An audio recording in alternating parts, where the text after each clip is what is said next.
recurso do seu benfeitor. Vinde, ó remidos, filhos de Deus, cantai louvores que alcancem os céus.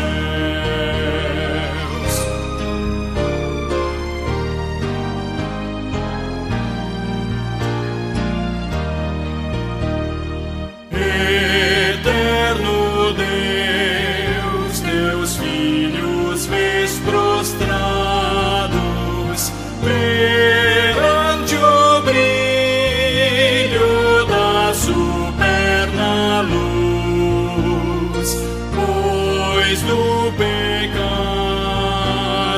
foram resgatados e agora rendem glórias a Jesus. Vinde, ó remidos, filhos de Deus, cantai louvores que alcancem os céus.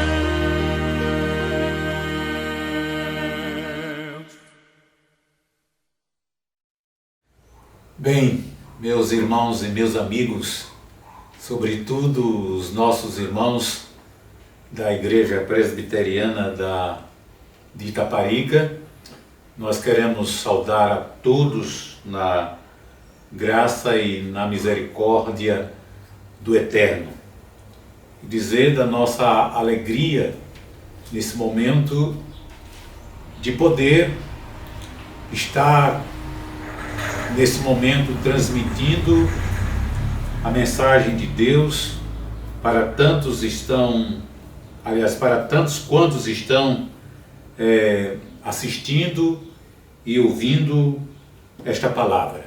Que Deus seja louvado, que Deus seja exaltado, porque Deus é o nosso Deus, o Deus de amor, de graça, de misericórdia, que tem a todo instante nos sustentado, nos dado força, nos dado saúde, nos concedido sua paz, a sua alegria e, sobretudo, as condições de vivermos na sua dependência. E por isso nós estamos alegres nessa oportunidade de poder transmitir esta palavra para o seu coração. E eu quero nesse momento convidá-lo a abrir comigo a palavra de Deus lá em Mateus, no capítulo 8, os versículos de 23 a 27, um textozinho pequeno, onde nós vamos fazer a reflexão nessa oportunidade. Está escrito assim, Mateus capítulo 8, versículo 23 a 27, diz assim: Então, entrando ele no barco, seus discípulos seguiram, e eis que sobreveio no mar uma grande tempestade, de sorte que o barco era varrido pelas ondas. Entretanto, Jesus dormia. Mas os discípulos vieram acordá-lo, clamando: Senhor, salva-nos, perecemos. Perguntou-lhes então Jesus: Por que sois tímidos, homens de pequena fé? E levantando-se, repreendeu os ventos e o mar, e fez-se grande bonança. E maravilharam-se os homens, dizendo: Quem é este que até os ventos e o mar lhe obedecem? Deus possa estar aplicando em nossos corações a sua palavra. Vamos orar. Nosso Deus, nosso Pai amado, nesse momento, Senhor, quando estamos aqui, exatamente para transmitir a Tua palavra, e que o Senhor nos dê as condições, as forças necessárias, a inspiração para que possamos transmitir com precisão aquilo que os nossos irmãos precisam ouvir. Dá-nos, ó Deus, o entendimento desta palavra, a interpretação segura, para que isso, de fato, possa trazer todo o enriquecimento espiritual para tantos quanto estão neste momento, nessa escuta, ouvindo esta palavra em nome de Jesus. Amém. Bem, meus irmãos, meus amigos, evidentemente que quando se trata, por exemplo, de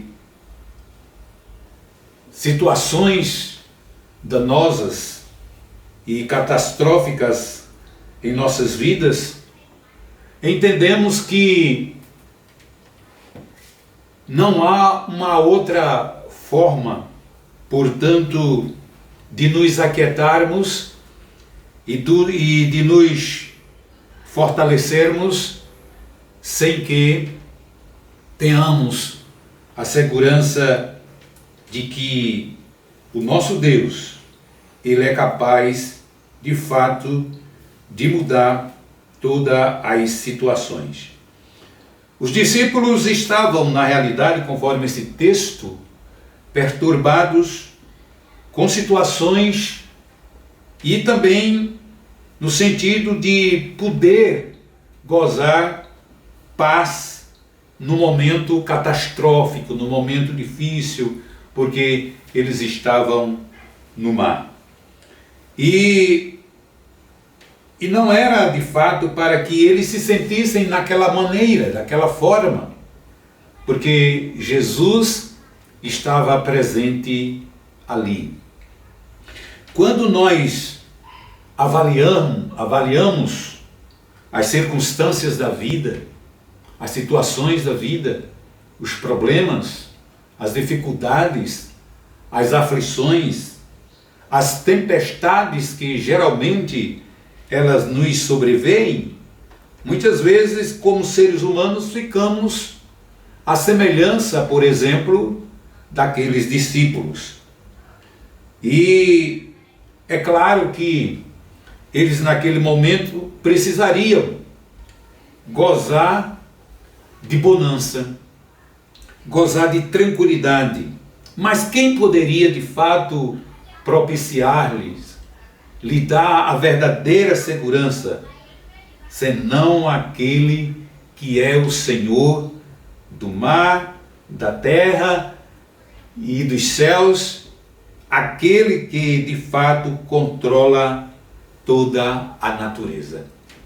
E eles naturalmente estavam pertinho daquele, estavam perto de Jesus.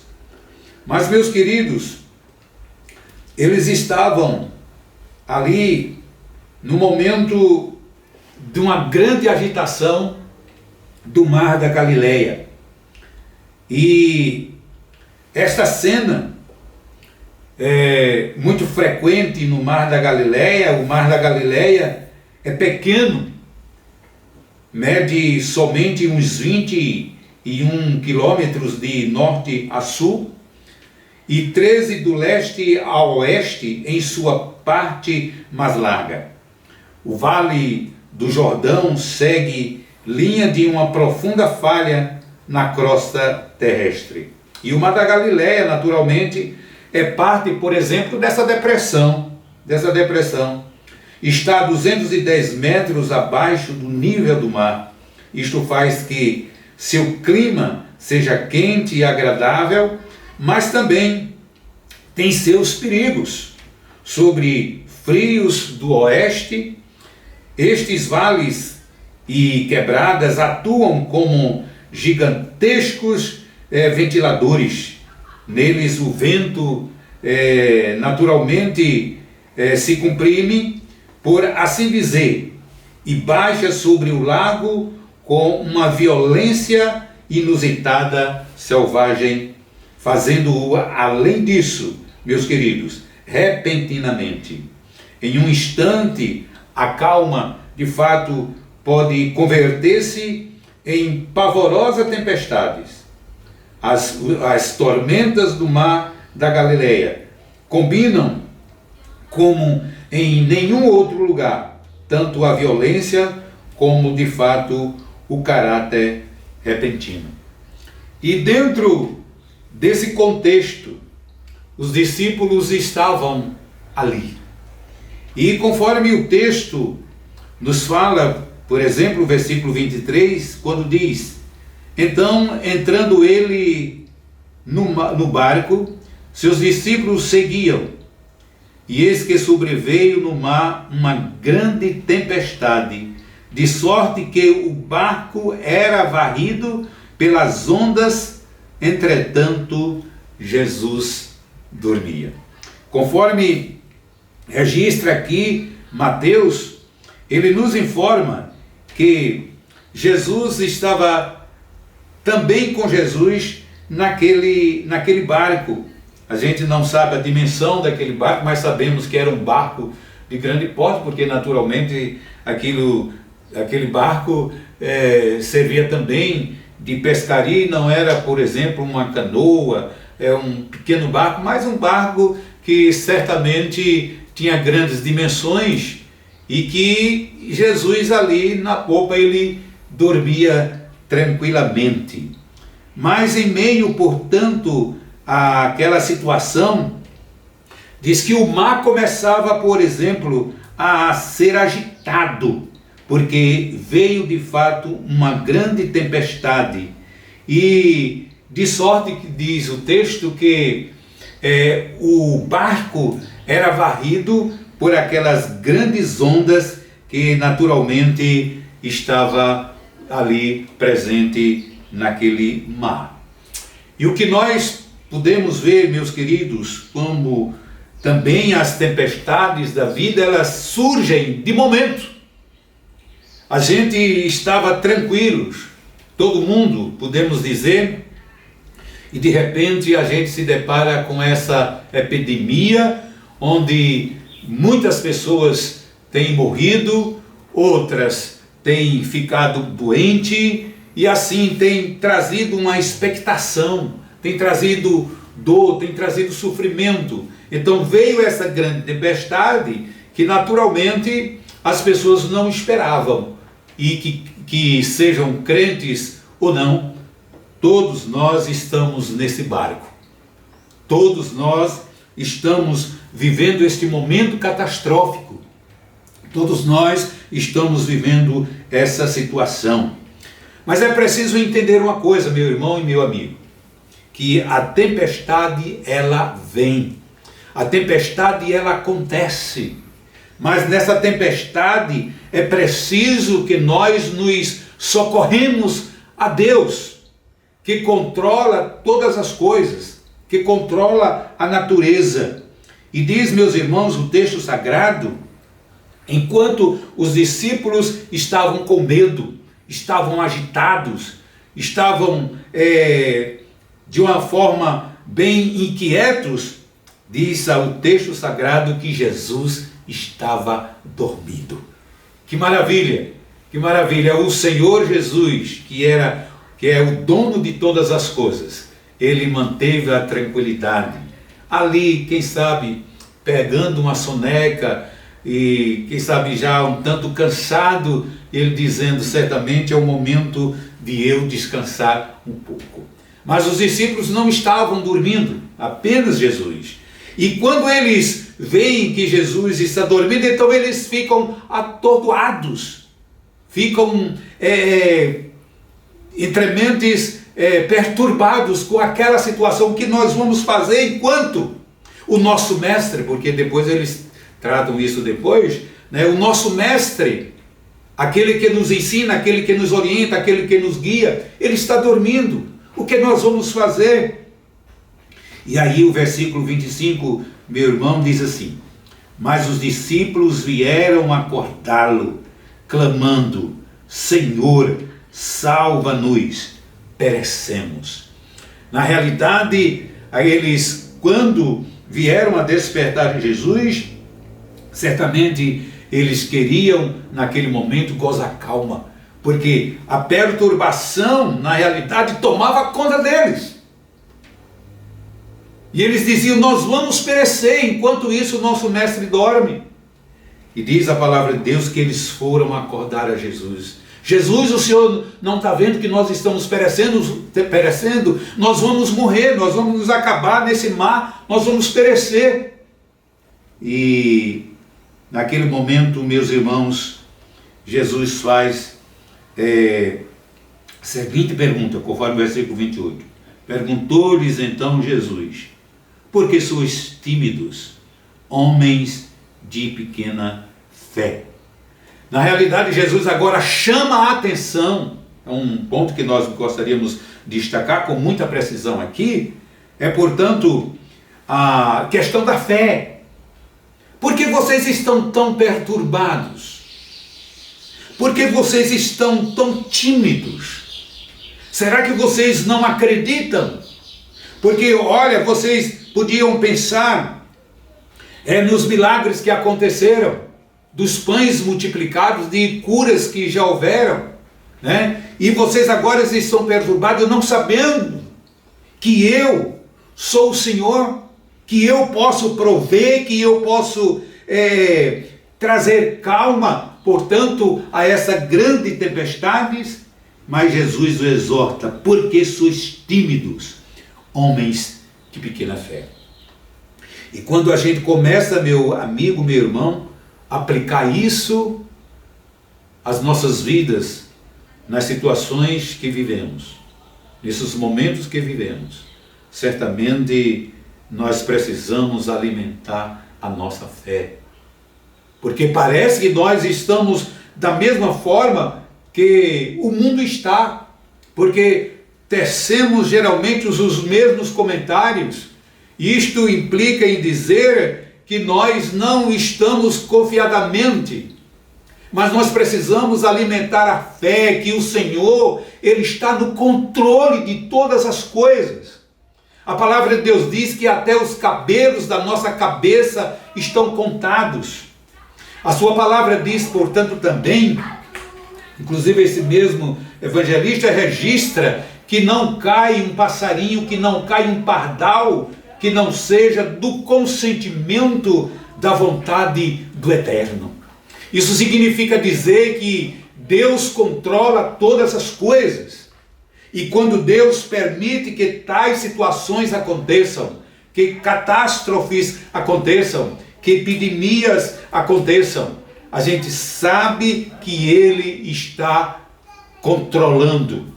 Ele sabe qual o fim, por que está permitindo isso. E certamente, meus irmãos, Ele quer a cada dia nos provar. E nós precisamos, nesse momento, estarmos junto dEle, pertinho dEle. Precisamos alimentar a nossa fé e não estarmos perturbados a ponto de dizer que nós vamos perecer, que vai se acabar tudo. Mas precisamos cantar como Lutero cantou. Mesmo que tudo se acabe, famílias bem prazer, certamente com Ele reinaremos. Então precisamos ter essa confiança, alimentar essa confiança, que Deus, que Jesus está no barco, que Deus controla todas as situações, que Deus controla todas as coisas. E naquele momento, continuando o versículo 26, diz: e levantando-se, repreendeu os ventos, e o mar se fez grande bonança. E naquele momento Jesus repreende, né? E como diz alguns comentaristas, que é possível que aquela tempestade se assemelhasse, portanto, como um terremoto, né? E Jesus chega e naquele momento, presentemente, ao vivo, mostrando para os seus discípulos que eu sou o Senhor da natureza, que controlo a natureza. Ele repreende aquele mar, ele repreende aquelas grandes ondas. E agora, meus irmãos, aquelas grandes ondas se contrastam com a bonança. E na realidade, quando vem a bonança, e os discípulos começam agora a refletir e a saber que Deus que Jesus, ele tem o controle de todas as coisas. Mas foi preciso que Jesus o repreendesse. Eu queria dizer, meu amigo, minha irmã, meu irmão, que nem sempre é preciso que aconteçam determinadas coisas para que a gente experimente o poder da graça de Deus. Mas é preciso nós acreditarmos, é preciso crermos que Ele está presente, que Ele é o Senhor, que Ele cuida, que Ele controla todas as coisas. Louvado seja, portanto, o seu nome. E ali, meus irmãos, nessa grande bonança que se fez, então os discípulos começaram a ter paz, a ter tranquilidade. E eu quero te dizer nesta hora, quando estamos caminhando para a conclusão desta palavra, é que em meio à tempestade, então nós podemos gozar paz.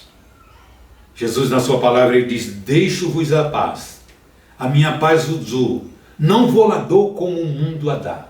Certamente há muita gente sem gozar paz aí, mas nós que temos Cristo como nosso único e suficiente Salvador, nós podemos dizer que em meio à turbulência da vida, nós podemos gozar paz em Jesus. Por fim, o versículo 27 diz: e maravilharam-se os homens dizendo: quem é este que até os ventos e o mar lhe obedecem? Estes homens aqui, conforme alguns comentaristas, eles levam para os seus discípulos, que estavam presentes ali. Esses homens eram os seus discípulos que estavam ali.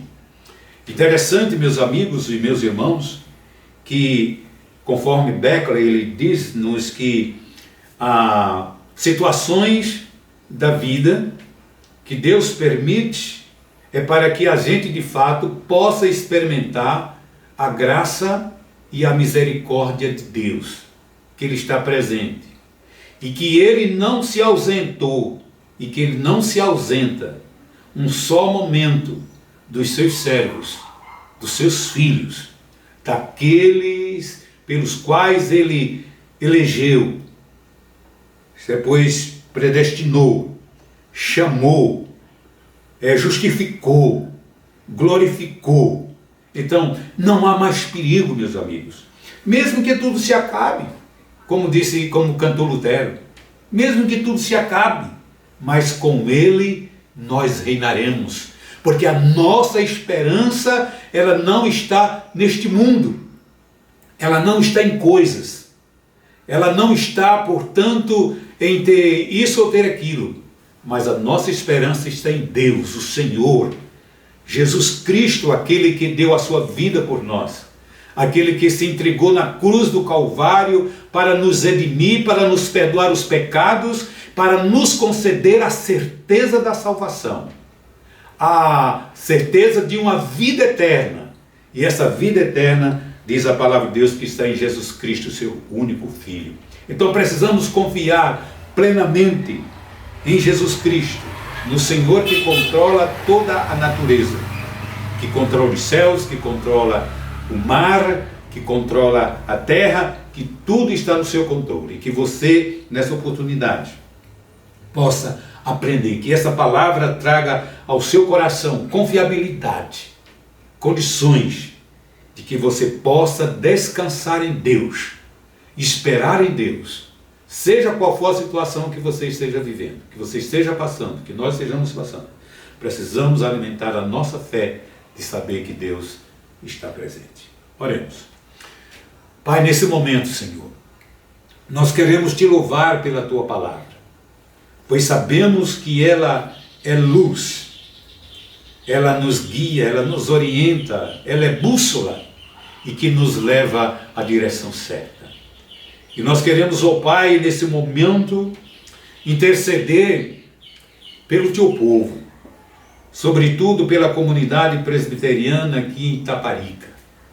Queremos, ó Deus, colocar cada membro, cada congregado desta igreja nas tuas mãos, para que nesse momento eles possam estarem confiando plenamente na tua palavra. colocamos a tua igreja no Brasil, colocamos, ó Deus, a tua igreja no mundo, mas ao mesmo tempo, Senhor, intercedemos pelas pessoas que ainda não conhecem o Senhor Jesus, e que essa situação pela qual está passando o nosso mundo de então, que seja uma oportunidade para que eles reconheçam que há um Deus no céu, que há um Deus que controla todas as coisas, que há um Deus que de fato pode agir como Ele quer, aonde quer e por onde quer. Tem compaixão do nosso Brasil, do nosso mundo. Tem compaixão deste povo que sofre, porque muitas vezes não sabe por que estão sofrendo. Mas que o Senhor possa dar a eles a compreensão de que o pecado os levou a viver em situações adversas. Que o Senhor nos ajude, que o Senhor nos dê graça para que possamos sempre estar junto a Ti. É a nossa oração em nome do Senhor Jesus. Amém. Eu quero nesse momento louvar a Deus pela vida de cada irmão e que Deus possa estar abençoando a gente nessa situação que estamos vivendo. Quero louvar a Deus pelo Diego Antunes, que está reproduzindo, portanto, este vídeo, para que assim possa abençoar tantas pessoas que estão, portanto, nos escutando, nos ouvindo e assistindo. Fiquem na paz. Amém.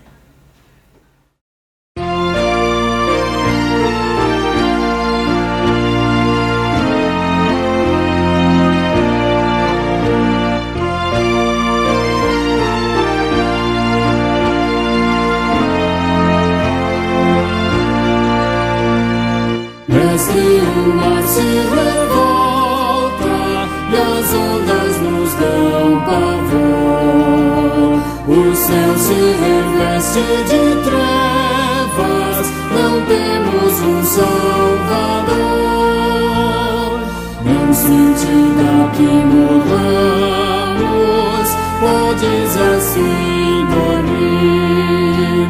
Se a cada momento nos vemos já prestes a submergir, as ondas atendem ao meu mandar. Sossegai, seja o encapelado mar, a ira dos homens, o gênio do mal. Tais águas não podem a nau tragar, que levam o Senhor, Rei do céu e mar. Pois todos ouvem o meu mandar. Sossegai, sossegai, convosco estou para vos salvar. Sossegai, Mestre, tão grande tristeza me quer hoje consumir. Na dor que perturba minha alma, te imploro, vem me acudir.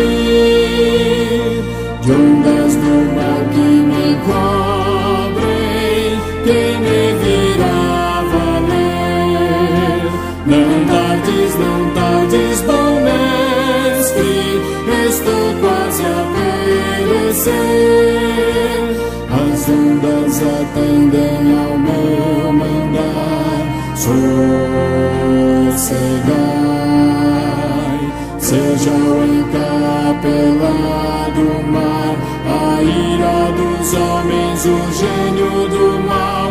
Tais águas não podem a nau tragar, que levam o Senhor, Rei do céu e mar.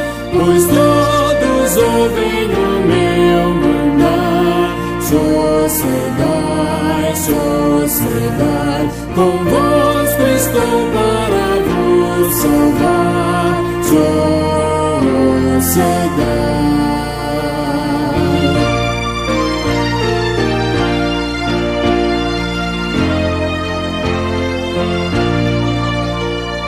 Mestre, chegou a bonança, em paz vejo o céu e o mar. O meu coração goza a calma, que não poderá findar.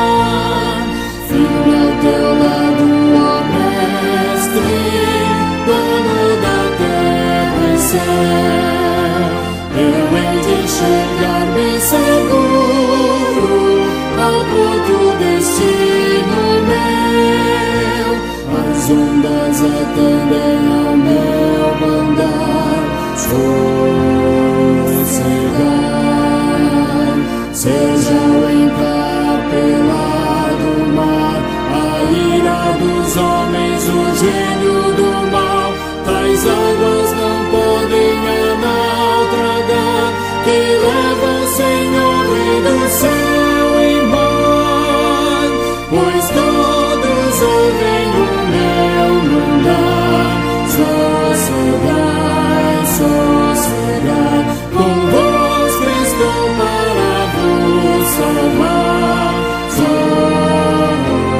Sossegai.